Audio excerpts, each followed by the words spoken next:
കുടുംബമാണ്.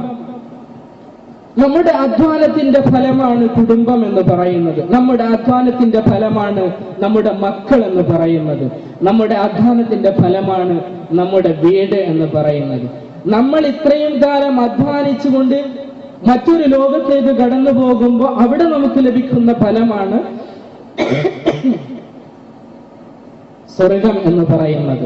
ഈ ഭൂമി ലോകത്ത് അധ്വാനിച്ചുണ്ടാക്കിയ നന്മകളും കൊണ്ട് നമ്മൾ അടുത്ത ലോകത്തേക്ക് പോകുമ്പോൾ ആ നന്മകളെ തുലാസിൽ തൂക്കി നമ്മൾ സ്വർഗത്തിലേക്ക് അല്ലാഹു കൊണ്ടുപോകുന്നു.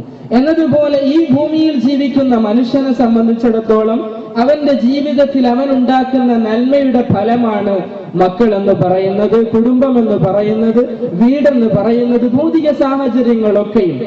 ആ ഭൗതിക സാഹചര്യങ്ങളിൽ നമ്മൾ തോറ്റുപോകാൻ പാടില്ല.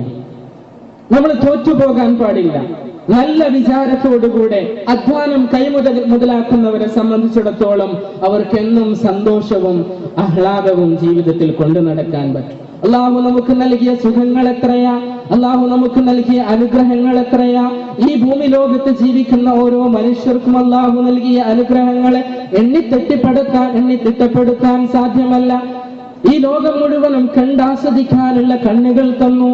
ഈ ലോകം മുഴുവനും കേൾക്കാനുള്ള, അറിയാനുള്ള ചെവി തന്നു. അങ്ങനെ നമ്മുടെ ശരീരത്തിലെ ഓരോ അവയവങ്ങളും എടുത്തു പരിശോധിക്കുമ്പോൾ അള്ളാഹു നൽകിയ അനുഗ്രഹങ്ങൾക്ക് കൃത്യമായ ശുക്ർ നമുക്ക് നൽകാൻ പറ്റുന്നുണ്ടോ എന്ന് നമ്മൾ ചിന്തിക്കണം.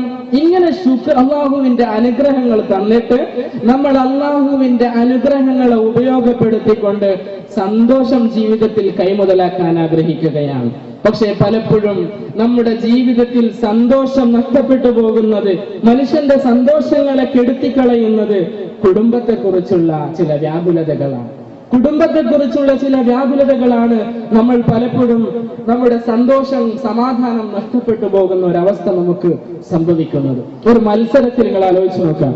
ഒരു മത്സരത്തിൽ നമ്മൾ പങ്കെടുത്തു, തോറ്റുപോയാൽ നമുക്ക് അവിടെ വിഷമമൊന്നും ഉണ്ടാവില്ല. ഇനി ഒരു ബിസിനസ്സിൽ നമ്മൾ പൊട്ടിയെന്ന് വിചാരിച്ചോ, കുറച്ചു കാലം ചെറിയൊരു വിഷമം ഉണ്ടാകും. എങ്കിലും നമ്മൾ അതിനെ റിക്കവർ ചെയ്യാൻ, അതിനെ വീണ്ടെടുക്കാനുള്ള ശ്രമങ്ങൾ നമുക്ക് നടത്താൻ പറ്റും.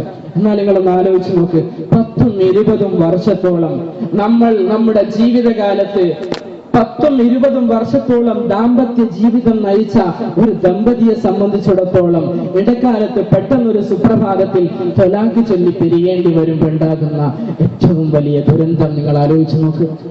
10-20 വർഷത്തോളമുള്ള ബന്ധങ്ങൾ ഒരു സുപ്രഭാതത്തിൽ എന്തോ നിസ്സാര പ്രശ്നങ്ങളുടെ പേരിൽ വേർപിരിയേണ്ടി വരുമ്പോ അത്രയും കാലം സൂക്ഷിച്ചു പോന്നിരുന്ന ബന്ധങ്ങളെ മുഴുവനായും നശിപ്പിച്ചു കളയുന്ന, ബന്ധങ്ങൾ മുഴുവനും വികലമാക്കപ്പെടുന്ന ഒരു ദുരവസ്ഥ നമ്മളിലേക്ക് കടന്നു വരും. അവിടെയാണ് നമുക്ക് പരാജയം സംഭവിക്കുന്നത്. കുടുംബത്തിൽ നിന്നാണ് നമ്മൾ സമാധാനം കണ്ടെത്തേണ്ടത്. കുടുംബമാണ് നമ്മുടെ സമാധാനത്തിന്റെ ഗേഹം. നമുക്കറിയാം, മസ്ജിദ്, അള്ളാഹുവിന്റെ പള്ളി എന്ന് പറയുന്നത് അത് സുജൂദ് ചെയ്യാനുള്ള ഇടമാണ്. അറബിയിൽ പ്രയോഗിച്ചിരിക്കുന്നത് മസ്ജിദ് എന്നാണ്, സുജൂദ് ചെയ്യാനുള്ള സ്ഥലം, സമാധാനത്തിന്റെ ഗേഹം എന്നല്ല. ഓഫീസ്, നമ്മൾ വർക്ക് ചെയ്യുന്ന ഓഫീസിനെ കുറിച്ച് മക്തബ് എന്നാണ് പ്രയോഗിച്ചിരിക്കുന്നത്. നമ്മളൊക്കെ രാവിലെ എന്നും പോകാറുള്ള അങ്ങാടിയെ കുറിച്ച് സൂക്ക് എന്നാണ് ഉപയോഗിച്ചിരിക്കുന്നത്. അവിടെയും സമാധാനത്തിന്റെ ഗേഹം എന്ന് പറഞ്ഞിട്ടില്ല. സമാധാനത്തിന്റെ ഇടം എന്ന് സൂചിപ്പിച്ച ഒരേ ഒരു സ്ഥലം അറബിയിൽ പറഞ്ഞത് മസ്കൻ, വീട് എന്നാണ്. അപ്പൊ വീട്ടിൽ നിന്നാണ് നമുക്ക് സമാധാനം ഉണ്ടാവേണ്ടത്. അങ്ങനെ സമാധാനം കിട്ടണമെങ്കിൽ നമുക്ക് ചില കാഴ്ചപ്പാടുകളുണ്ട്. അതാണ് ഞാൻ ഇവിടെ ഓർമ്മിച്ചത്.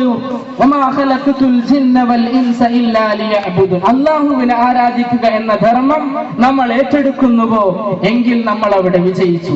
അല്ലാഹുവിന്റെ ആത്യന്തികമായ ആ ലക്ഷ്യത്തെ മുറുകെ പിടിച്ചുകൊണ്ട് നമ്മുടെ ജീവിതം മുന്നോട്ട് പോകുമ്പോ കുടുംബത്തിൽ നമ്മൾ തകർന്നു പോകില്ല, കുടുംബത്തിൽ നമ്മൾ തോറ്റുപോകില്ല.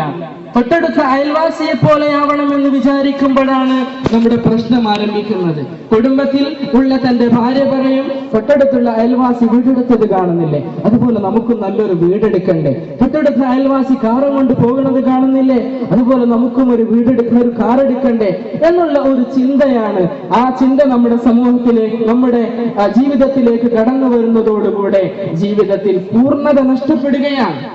ഉന്മേഷവും ആവേശവും നഷ്ടപ്പെടുകയാണ്. ഒറ്റ ലക്ഷ്യം നമുക്ക് ഉണ്ടാവണം, അള്ളാഹുവിന്റെ തൃപ്തി, അള്ളാഹുവിന്റെ റിള. അതുണ്ടെങ്കിൽ നമുക്ക് എവിടെയും പരാജയപ്പെടാനില്ല. അള്ളാഹുവിന്റെ റിള എന്ന് പറയുന്നത് അള്ളാഹു നമുക്ക് നൽകിയ അനുഗ്രഹങ്ങൾ എത്രയാണോ ആ അനുഗ്രഹങ്ങൾ അനുസരിച്ച് നമ്മുടെ ജീവിതം മുന്നോട്ട് കൊണ്ടുപോകാൻ ശ്രമിക്കും. എവിടെയാണ് നമുക്ക് അബദ്ധം പറ്റിപ്പോകുന്നത്? പലപ്പോഴും കുടുംബ ജീവിതത്തിൽ നമ്മുടെ ജീവിതം സംതൃപ്തമല്ലാതിരിക്കുമ്പോഴാണ് നമ്മുടെ ജീവിതം തകർന്നു പോകും. നമുക്കറിയാം, ആദം നബി അലൈഹി സ്വലാത്തു വസ്സലാം, അബുൽ ബഷർ ആദം നബി അലൈഹി സ്വലാത്തു വസ്സലാം ആദ്യമായി ഈ സ്വർഗത്തിലേക്ക് സൃഷ്ടിക്കപ്പെട്ട സമയം നമുക്കറിയാം. ഒറ്റയ്ക്കിരുന്ന് ബോറടിക്കുന്ന ഒരവസ്ഥ. ആദം നബി അലൈഹി സ്വലാത്തു വസ്സലാമിനെ മാത്രമാണ് ആദ്യമായിട്ട് ഈ ഭൂമിയിലേക്ക് സൃഷ്ടിച്ചത്. വേറൊരാളും ഉണ്ടായിരുന്നില്ല. മനുഷ്യനായിട്ട് ഈ ഭൂമിയിലേക്ക് ആദ്യം സൃഷ്ടിക്കപ്പെട്ട ആദം നബി അലൈഹി സ്വലാത്തു വസ്സലാം കുറച്ചു കാലം ഇങ്ങനെ ഒറ്റക്ക് ബോറടിച്ച് ജീവിക്കുമ്പോ അള്ളാഹു ആദം നബി അലൈഹി സ്വലാത്തു വസ്സലാമിന് ഒരു ഇണയെ നൽകുകയാണ്. ആരാണ് ആ ഇണ?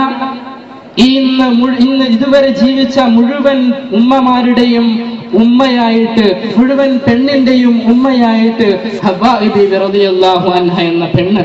ആ പെണ്ണിനെയാണ് അല്ലാഹു സുബ്ഹാനഹു വ തആല ആദം നബി അലൈഹി സ്വലാത്തു വസ്സലാമിന് ഇണയായി സൃഷ്ടിക്കുന്നത്. ആദം നബി അലൈഹി സ്വലാത്തു വസ്സലാം ഒറ്റക്ക് ബോറടിച്ച് നിൽക്കുന്ന സമയത്ത് അള്ളാഹു ആദം നബിയെ കിടത്തുറക്കി. ആ കിടത്തി ഉറക്കിയ സമയത്താണ് ആദം നബിയുടെ ശരീരത്തിൽ നിന്നും എന്തെടുക്കുന്നത്? ശരീരത്തിൽ നിന്നും വാരിയെല്ല് പുറത്തേക്ക് എടുത്തുകൊണ്ട് ഹവ്വാ ബീവി റളിയല്ലാഹു അൻഹയെ സൃഷ്ടിക്കുന്നത്. അവിടെ ഹവ്വാ ബീവി ആദം നബി അലൈഹി സ്വലാത്തു വസ്സലാം ഉറക്കിൽ നിന്ന് എഴുന്നേറ്റ് നോക്കുമ്പോഴാണ് തലക്കുമേലെ ഒരാളെ കാണുന്നത്. അള്ളാഹുവിന്റെ ആദ്യത്തെ പ്രവാചകരായ ആദം നബി അലൈഹി സ്വലാത്തു വസ്സലാം ചോദിച്ചു, മാ അൻതി, ആരാ നീ എവിടുന്ന് വന്നു? എങ്ങനെയാണ് ഇവിടെ എത്തിയത്? ആരാണ് നീ എന്ന് ചോദിച്ചപ്പോ ആ പെണ്ണ് പറഞ്ഞു, ഹവ്വാ ബീബി റളിയല്ലാഹു അൻഹ പറഞ്ഞു, ഇംറഅത്തുൻ, ഞാനൊരു പെണ്ണാണ്. ആ സമയത്ത് അള്ളാഹുവിന്റെ ആദ്യത്തെ പ്രവാചകരായ ആദം നബി അലൈഹി സ്വലാത്തു വസ്സലാം ചോദിക്കുകയാണ്, ലിമ ഖുലിഖ്തി, എന്തിനാ എന്നെ പടച്ചത്? ആദം നബിക്ക് അറിയില്ല, ആദ്യമായിട്ട് കാണുന്ന ഒരു സാധനാണ്. ആദം നബി അലൈഹി സ്വലാത്തു വസ്സലാം ഉറങ്ങുന്ന സമയത്ത് അള്ളാഹു ഒപ്പിച്ച പണിയാണ്. ആ സമയത്ത് ലിമ ഖുലിഖ്തി, നീ എന്തിനാണ് സൃഷ്ടിക്കപ്പെട്ടത് എന്ന് ആദം നബി അലൈഹി സ്വലാത്തു വസ്സലാം ചോദിച്ചപ്പോ ആ സമയത്ത് ഹവ്വാ ബീവി പറഞ്ഞ ഒരു മറുപടിയുണ്ട്. അതാണ് ഇവിടെയുള്ള മുഴുവൻ പെണ്ണുങ്ങളും കേൾക്കേണ്ടത്, അതാണ് ഇവിടെയുള്ള മുഴുവൻ സ്ത്രീകളും കേൾക്കേണ്ടത്. ഒരുപാട് വർഷങ്ങൾക്ക് മുമ്പ് ആദ്യമായി അള്ളാഹുവിന്റെ പ്രവാചകരായ ആദം നബി അലൈഹി സ്വലാത്തു വസ്സലാമിന് ഇണയായി സൃഷ്ടിക്കപ്പെട്ട നമ്മുടെയൊക്കെയും ഉമ്മയായ, നമ്മുടെയൊക്കെയും മാതാവായ ഹവ്വാ ബീവി റളിയല്ലാഹു അൻഹ എന്ന് പറഞ്ഞു വെച്ച ഒരു മറുപടിയുണ്ട്. ലിമ ഖുലിഖ്തി, നീ എന്തിനാണ് പടക്കപ്പെട്ടത് എന്ന് ചോദിച്ചപ്പോ അള്ളാഹുവിന്റെ ആദ്യത്തെ പ്രവാചകരായ ആദം നബിയോട് പറഞ്ഞ മറുപടി, ലിതസ്കുന ഇലയ്യ, നിന്നിലേക്ക് സമാധാനമടയാൻ വേണ്ടിയാണ്, നിന്നിലേക്ക് സമാധാനമടയാൻ വേണ്ടിയാണ്, ഞാൻ നിങ്ങളിലേക്ക് സമാധാനമടയാൻ വേണ്ടിയാണ് എന്നെ സൃഷ്ടിക്കപ്പെട്ടതെന്ന് ഹവ്വാ ബീവി റളിയല്ലാഹു അൻഹു. എന്ത് വിഷമം നിങ്ങൾക്കുണ്ടെങ്കിലും, എന്ത് പ്രയാസങ്ങൾ നിങ്ങൾക്കുണ്ടെങ്കിലും ആ പ്രയാസങ്ങൾ പരിഹരിക്കാനാണ് എന്നെ സൃഷ്ടിക്കപ്പെട്ടതെന്ന് ഹവ്വാ ബീവി റളിയല്ലാഹു അൻഹ അവിടുന്ന് പറയുകയാണ്. ആലോചിച്ചു നോക്കണം, നമ്മുടെയൊക്കെയും ഉമ്മാമയായ, നമ്മുടെയൊക്കെയും മാതാവായ ഹവ്വാ ബീവി ആദ്യമായിട്ട് കടന്നു വന്ന പെണ്ണ് ഇവിടെ നിന്ന് വിളിച്ചു പറഞ്ഞത് തന്റെ ഭർത്താവിന്റെ എന്ത് വിഷമങ്ങൾ കടന്നു വന്നാലും ആ വിഷമങ്ങൾ പരിഹരിക്കാനുള്ള ഒരു മാർഗമായിട്ടാണ് പെണ്ണ് ഈ ലോകത്തേക്ക് കടന്നു വന്നതെന്ന് ഹവ്വാ ബീവി റളിയല്ലാഹു അൻഹ അവിടെ നിന്ന് പറഞ്ഞെങ്കിൽ നമ്മൾ ആലോചിക്കണേ, നമ്മുടെ നാട്ടിലെ പെണ്ണുങ്ങൾ എത്രത്തോളം തന്റെ ഭർത്താവിനോട്, തന്റെ മാപ്പിളയോട് എത്രത്തോളം സഹവാസം കാണിക്കുന്നുണ്ട്, എത്രത്തോളം സ്നേഹം കാണിക്കുന്നുണ്ട്, എത്ര നല്ല നിലയിലാണ് അവർ പെരുമാറുന്നത്. ആലോചിച്ചു നോക്കണം. ഒരു ചെറിയൊരു സെർച്ച് നടത്തിയാൽ നമുക്ക് മനസ്സിലാകും നമ്മുടെ നാട്ടിലെ പെണ്ണുങ്ങൾ, ഈ നാട്ടിലെ കുറിച്ചല്ല ഞാൻ പറയുന്നു, സാധാരണയിൽ നമ്മുടെ കേരളത്തിന്റെ എന്നല്ല ലോകത്തിന്റെ മൊത്തം അവസ്ഥ. ഒരു പെണ്ണ് എപ്പോഴും ആലോചിക്കും, ഞാനിതിനിപ്പോ ആണുങ്ങൾക്ക് ഇത്ര അധികം ചെയ്യാൻ പോണത്, അതിന് മാത്രം ആണുങ്ങൾ ആരാണ്ട്? അങ്ങനെ ചിന്തിക്കുന്നവരുണ്ടെങ്കിൽ അവരാലോചിക്കേണ്ടത് സ്വന്തം ഭർത്താവിനെ കുറിച്ചാണ് ഇങ്ങനെ ഒരു മോശം പറയുന്നത് എന്ന്. അല്ലാഹുവിന്റെ റസൂൽ മുഹമ്മദ് മുസ്തഫ സല്ലല്ലാഹു അലൈഹി വസല്ലമ തങ്ങൾ വളരെ വ്യക്തമായി നമുക്ക് പഠിപ്പിച്ചു തന്നത് ലിതസ്കുനൂ ഇലൈഹാ, പെണ്ണിലേക്ക് സമാധാനം അടയാൻ വേണ്ടിയാണ്. ആണ് എന്ന് പറയുന്ന ഭർത്താവ് പെണ്ണിലേക്ക് സമാധാനം അടയേണ്ടവളാണ്. അതുകൊണ്ടാണല്ലോ അല്ലാഹുവിന്റെ പരിശുദ്ധ ഖുർആൻ പറഞ്ഞത് വമിൻ ആയാതിഹി അൻ ഖലഖ ലക്കും മിൻ അൻഫുസികും അസ്വാജാ ലിതസ്കുനൂ ഇലൈഹാ വജഅല ബൈനകും മവദ്ദതൻ വറഹ്മ. വമിൻ ആയാതിഹി, അല്ലാഹുവിന്റെ ദൃഷ്ടാന്തങ്ങളിൽ പെട്ടതാണ് അൻ ഖലഖ ലക്കും മിൻ അൻഫുസികും, നിങ്ങളുടെ ശരീരങ്ങളിൽ നിന്ന് നമ്മൾ സൃഷ്ടിച്ചിരിക്കുന്നു, അല്ലാഹു സൃഷ്ടിച്ചിരിക്കുന്നു അസ്വാജ, ഇണകളെ. എന്തിനു വേണ്ടിയാണ് ഇണകളെ സൃഷ്ടിച്ചിരിക്കുന്നത്? ലിതസ്കുനൂ ഇലൈഹാ, എന്ത് പ്രശ്നങ്ങൾ ഉണ്ടാകുമ്പോ, ജീവിതത്തിൽ എന്തെങ്കിലും ടെൻഷൻ വരുമ്പോ, അത്താണിയാവാൻ, ബോറടിക്കുമ്പോ ആ ബോറടി മാറ്റാൻ, ബുദ്ധിമുട്ട് വരുമ്പോ സമാധാനം കൊടുക്കാൻ, വൈതരണികൾ കടന്നു വരുമ്പോ സമാധാനം കൊടുക്കാൻ, എതിർപ്പുകൾ കടന്നു വരുമ്പോ താങ്ങാവാൻ, ക്ഷീണങ്ങൾ വരുമ്പോൾ ക്ഷീണമകറ്റാൻ, നഷ്ടങ്ങൾ വരുമ്പോ, ബിസിനസ് പൊളിയുന്ന സമയത്ത്, കേസിൽപ്പെടുന്ന സമയത്ത്, ശത്രുക്കൾ കൂടുന്ന സമയത്ത്, ഇങ്ങനെയുള്ള എന്ത് പ്രശ്നങ്ങളും പ്രതിസന്ധികളും കടന്നു വരുമ്പോ തന്റെ ഭർത്താവ് വീട്ടിലേക്ക് കയറി വരുന്ന സമയത്ത് ലിതസ്കുനൂ ഇലൈഹാ, അവൾക്ക് സമാധാനം കൊടുക്കാൻ കഴിയണം, തന്റെ ഭർത്താവിന് സമാധാനം കൊടുക്കാൻ കഴിയണം. വിഷമിച്ചു വരുന്ന ഭർത്താവിന് താങ്ങും തണലുമാവാൻ കഴിയണമെന്ന് അല്ലാഹുവിന്റെ റസൂല് മുഹമ്മദ് മുസ്തഫ സല്ലല്ലാഹു അലൈഹി വസല്ലമ തങ്ങൾ പഠിപ്പിക്കുകയാണ്. നമ്മൾ ആലോചിച്ച് നോക്കണം. അല്ലാഹു സുബ്ഹാനഹു വ തആല കൃത്യമായിട്ട് നമുക്ക് പഠിപ്പിച്ചത് അല്ലാഹുവിന്റെ ഓർഡറാണ്. അല്ലാഹുവാണ് നമ്മളെയൊക്കെ പടച്ചത്. അല്ലാഹുവിന്റെ തീരുമാനമാണ് ആദ്യത്തെ പെണ്ണിനെ ഈ ലോകത്ത് പറഞ്ഞയച്ചിട്ട് നമുക്ക് പഠിപ്പിച്ചു തരുന്നത്. എന്ത്? ലിതസ്കുനൂ ഇലയ്യ, ലിതസ്കുന ഇലയ്യ, എന്നിലേക്ക് സമാധാനം അടയാൻ വേണ്ടിയിട്ടാണ് ഭർത്താവായ നിങ്ങൾ എന്ന് പറയുന്ന ഒരു ഹവ്വാ ബീവി റളിയല്ലാഹു അൻഹ നമുക്ക് മുമ്പ് കഴിഞ്ഞു പോയത് കൊണ്ട് നമുക്കൊരു സമാധാനമാണ്. ഏതായാലും പടച്ചോൻ അങ്ങനെ ഒരു സൃഷ്ടിപ്പ്, അങ്ങനെ ഒരു കോർവ നളും ഈ ലോകത്ത് വെച്ചത് കൊണ്ട് തന്നെ നമുക്കിനി പരിഭവപ്പെടാനില്ല.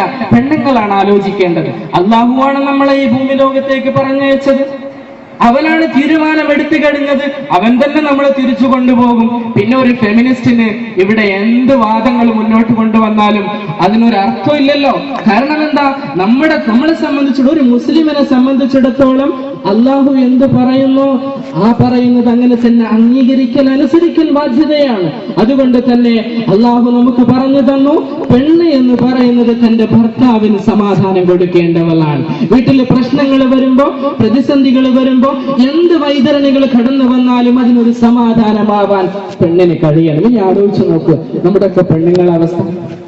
പെണ്ണുങ്ങൾ ആലോചിച്ച് നോക്കുക, എത്രത്തോളം സമാധാനേക്ക് കൊടുക്കാൻ പറ്റുന്നുണ്ട്. കൊറോഞ്ചത്ത കറികണ്ടോട്ട് എന്ന് പറയാറുണ്ട് അല്ലെ? വീട്ടിലേക്ക് കയറി വരുന്ന സമയത്ത് മുഖം ഇങ്ങനെ കറുപ്പിച്ചു നിൽക്കുന്ന ഭാര്യമാർ അല്ലാഹു സുബ്ഹാനഹു വ തആല കാത്തുരക്ഷിക്കുമാറാവട്ടെ. നന്മയുടെ വിളനിലങ്ങളായി നമ്മുടെ കുടുംബങ്ങളെ അല്ലാഹു ആക്കി തീർക്കുമാറാവട്ടെ. ഉപാധികളില്ലാത്ത സ്നേഹം കൈമാറപ്പെടുന്ന ഒരു കേന്ദ്രമാകണം. അതാണല്ലോ അല്ലാഹുവിന്റെ പരിശുദ്ധ ഖുർആൻ പറയുന്നത്, വജഅല ബൈനകും മവദ്ദതൻ വറഹ്മ, സ്നേഹത്തിന്റെയും കരുണയുടെയും ഇടങ്ങളാവണം ദാമ്പത്യ ജീവിതം എന്ന് പറയുന്നത്. പരസ്പരം സ്നേഹ കൈമാറ്റത്തിന്റെ, കരുണയുടെ കൈമാറ്റം നടക്കേണ്ട കേന്ദ്രമാവണം ഒരു ഭാര്യയും ഒരു ഭർത്താവും എന്ന്.